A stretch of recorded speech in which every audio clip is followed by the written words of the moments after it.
പരമകാരുണികനായ ശ്രീനാരായണ ഗുരുദേവ തൃപാദങ്ങൾക്ക് മുന്നിൽ പ്രണാമം. ശ്രീനാരായണ ഗുരുദേവ തൃപാദങ്ങളാൽ വിരചിതമായ വിശാഖ ഷഷ്ടി എന്ന കൃതിയിലെ 19ാമത് ശ്ലോകത്തിൻ്റെ പഠനത്തിലേക്ക് നാം പ്രവേശിക്കുകയാണ്. ഹാ ഹാ വിഭോ പഴനി ഗേഹാധിനാഥ ഗരളാഹാര സംഭവ ശിഖിവാഘാഠ്യ ദുർവിഷയ മോഹാപകം തരിക സാഹായമൊന്നു ലഘുവായി. ആഹാരനിദ്ര പശുവാഹാദി പോലെ തവ മാഹാത്മ്യമൊന്നുമറിയാതാഹാഗതാ വെറുതെ നീഹാരശൈലതനയേഹാർത്ഥ സൽഫലതരൂ.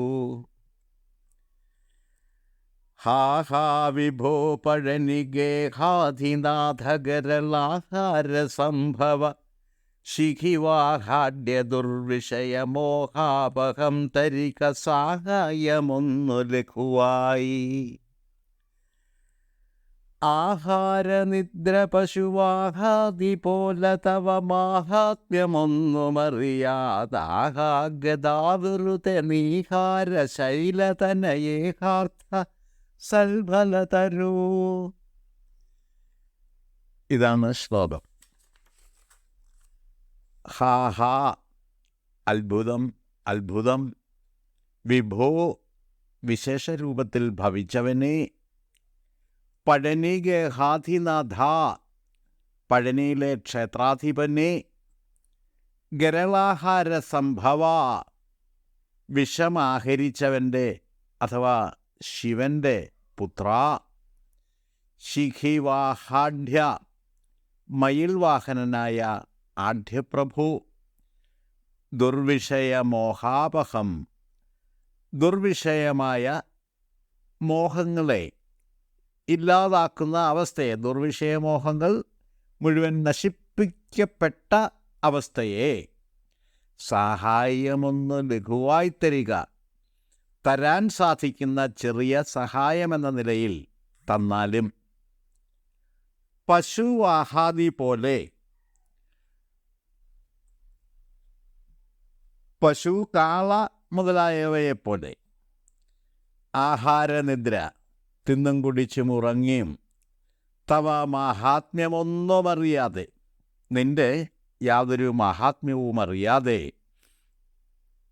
നീഹാരശൈലതനയാ ഹിമവൽപുത്രിയായ പാർവതിയുടെ ഇഹ അർത്ഥ സൽഫലതരൂ, ഇഹലോക ജീവിതത്തെ സാർത്ഥകമാക്കി തീർക്കുക എന്ന സൽഫലത്തെ തരുന്ന വൃക്ഷമേ.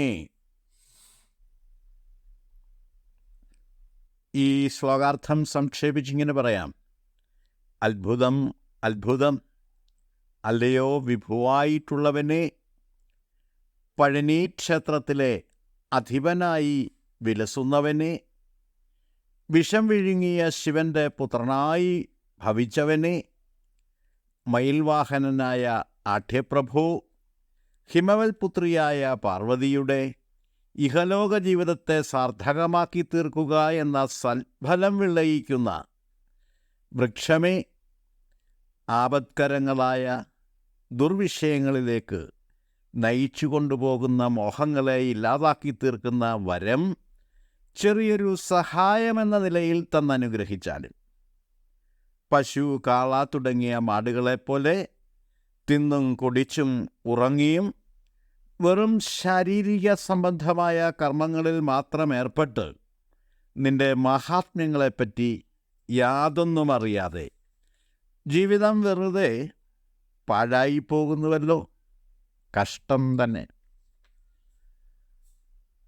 ഈ ശ്ലോകത്തിൽ പ്രയോഗിക്കപ്പെട്ടിരിക്കുന്ന വിഭോ, പഴനി ഗേഹാധിനാഥ, ഗരളാഹാര സംഭവ, ശിഖിവാഹാഢ്യ, നീഹാര ശൈലതനയ, സൽഫലതരൂ എന്നീ വിശേഷണങ്ങളെല്ലാം സുബ്രഹ്മണ്യ സംബോധനകളാണ്.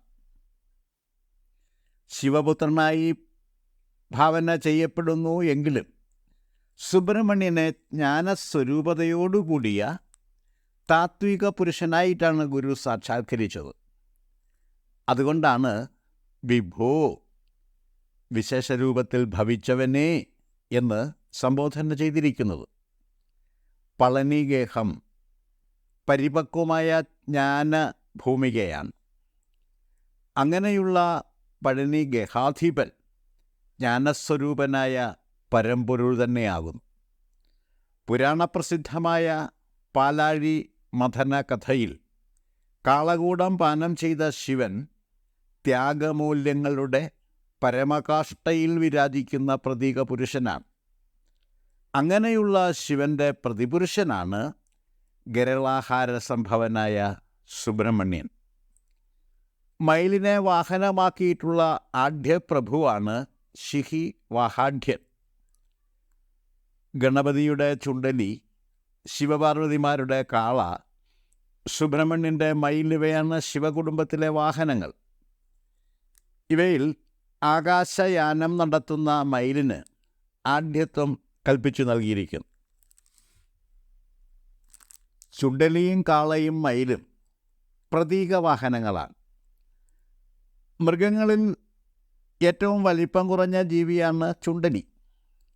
എന്നാൽ അത് അത്യന്തം അപകടകാരിയുമാണ്. കാള അവിവേകത്തിൻ്റെ പ്രതീകമാകുന്നു. ചുണ്ടലിയെ വാഹനമാക്കിയിട്ടുള്ള ഗണപതിയും കാളവാഹനനായ ശിവനും അവിവേകത്തെ അമർച്ച ചെയ്ത് ലോകരക്ഷ ചെയ്യുന്ന പ്രതീക പുരുഷന്മാരാണ്. മയിൽ കൂടുകെട്ടിപ്പാർക്കുന്ന പക്ഷിയല്ല. മയിൽ മുട്ടയിട്ട് വിരിയിക്കുന്നത് മണ്ണിലാണ്. കൂടുതൽ സമയവും മയിലുകൾ വൃക്ഷങ്ങളുടെ ഉയരം കുറഞ്ഞ ചില്ലകളിലാണ് ചെലവഴിക്കുന്നത്. പുതുമഴ പെയ്യുമ്പോൾ മയിലുകൾ തറയിലിറങ്ങി വന്ന് പീലി വിരിച്ചാടാറുണ്ട്. നൈസർഗികമായ സർഗാത്മകതയെ സ്വാഗതം ചെയ്യുന്ന പ്രതീക നൃത്തമാണ് മയിലാട്ടം. ആത്മീയതയെ ഭൗതികതയുമായി കൂട്ടിയിണക്കുന്ന ബിംബകൽപ്പനയാണ് മയിൽവാഹനനായ സുബ്രഹ്മണ്യനിൽ ഗുരു ദർശിച്ചത്. അമ്മമാരുടെ ജീവിതത്തെ സഫലമാക്കി തീർക്കുന്നത് സൽപുത്രന്മാരാണ്. പാർവതിയുടെ മാതൃപദവിയെ ഉത്കൃഷ്ടമാക്കി തീർത്ത സൽഫലവൃക്ഷമായി സുബ്രഹ്മണ്യൻ വിരാജിക്കുന്നു. അങ്ങനെയുള്ള സുബ്രഹ്മണ്യനെ താത്വികമായി അറിയാൻ ശ്രമിച്ചാൽ മനുഷ്യജന്മം സഫലമായി തീരുന്നതാണ്. മാടുകളെപ്പോലെ തിന്നും കുടിച്ചും കാലം കഴിക്കാനിടയാക്കി തീർക്കുന്ന ദുർവിഷയ മോഹങ്ങളിലേക്ക് മനസ്സിനെ തള്ളിവിടാതിരിക്കാനുള്ള വിവേകബുദ്ധി തന്നനുഗ്രഹിക്കണമേ എന്ന് പ്രാർത്ഥിച്ചുകൊണ്ട് ശ്ലോകം ഉപസംഹരിച്ചിരിക്കുന്നു.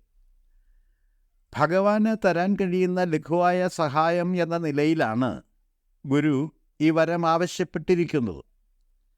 സത്യസാക്ഷാത്കാരവും ജ്ഞാനസാക്ഷാത്കാരത്തിലൂടെയുള്ള ജീവൻ മുക്തിയും സ്വപരിശ്രമത്തിലൂടെ മാത്രമേ നേടിയെടുക്കാൻ സാധിക്കൂ എന്ന ബോധമുള്ള ഗുരുവിൻ്റെ ഈ പ്രാർത്ഥന നിരുപാധിക ജ്ഞാനഭക്തിയുടെ നിറവിൽ നിന്നും ഉദയം ചെയ്ത ഉദാത്തമായ പ്രാർത്ഥനയാണ്. ഇത്രയും കാര്യങ്ങളാണ് ഈ ശ്ലോകത്തെപ്പറ്റി വിശദീകരിക്കാനായിട്ടുള്ളത്. ഞാൻ എൻ്റെ വാക്കുകൾ ഉപസംഹരിക്കുന്നു. ഗുരുധർമ്മം വിജയിക്കട്ടെ.